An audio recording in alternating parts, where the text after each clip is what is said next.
Hello everyone, সবাই কেমন আছো বলো? আশা করি সবাই ভীষণ ভালো আছে। তো আমরাও ভীষণ ভালো আছি। আজকের ভিডিওটা একদম অন্য রকম একটা ভিডিও। কালকে ছিল আমাদের স্কুলে একটা বান্ধবীর জন্মদিন। তো যখনই জানলাম তখনই কিন্তু আমরা প্ল্যান করে নিলাম যে ওর সেলিব্রেশন করব, কিন্তু ওকে জানাবো না। তো চলো, যেই ভাবনা সেই কাজ।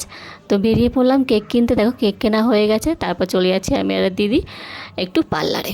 তো পার্লারে কাজ সারার পর চলে গেছিলাম স্কুলে। তো স্কুলে যাওয়ার পর অনেকক্ষণ ফোন করার পর সেই যে ম্যাডাম আসছে যার বার্থডে, দেখো খুব মিষ্টি একটা মেয়ে, সত্যি ভীষণ ভালো। তো যাই হোক, চলো সেলিব্রেশনটা শুরু করি। তো ও কিন্তু জানতো না যে ওর জন্য এরকম ছোট্ট একটা অনুষ্ঠান মানে আমরা করছি আর কি। ও কিন্তু ভীষণ খুশি হয়েছিল।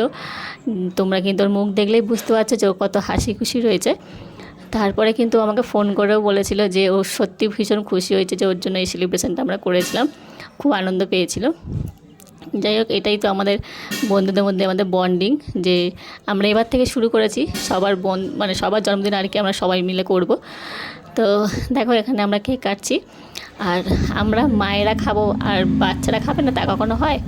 দেখো এখানে আমার দিদি কিন্তু কী করেছে, একটা কাজ করেছে। ও সবারটা ছোট ছোট করে কেটেছে আর নিজেরটা বড় করে কেটে খেয়েছে, দেখেছো তো? সেটাই তোমাদেরকে আমি দেখাচ্ছি। আর দেখো এখানে স্কুলের বাচ্চাদের ছুটি হয়ে গেছে, তারপরে বাচ্চারা চলে এসছে, ওরাও কেক খাচ্ছে। ভিডিওটা এইটুকুনি ছিল। ভালো লাগলে একটু লাইক করো, একটু শেয়ার করে দিও। সবাইকে গুড মর্নিং, সবাই খুব ভালো থেকো।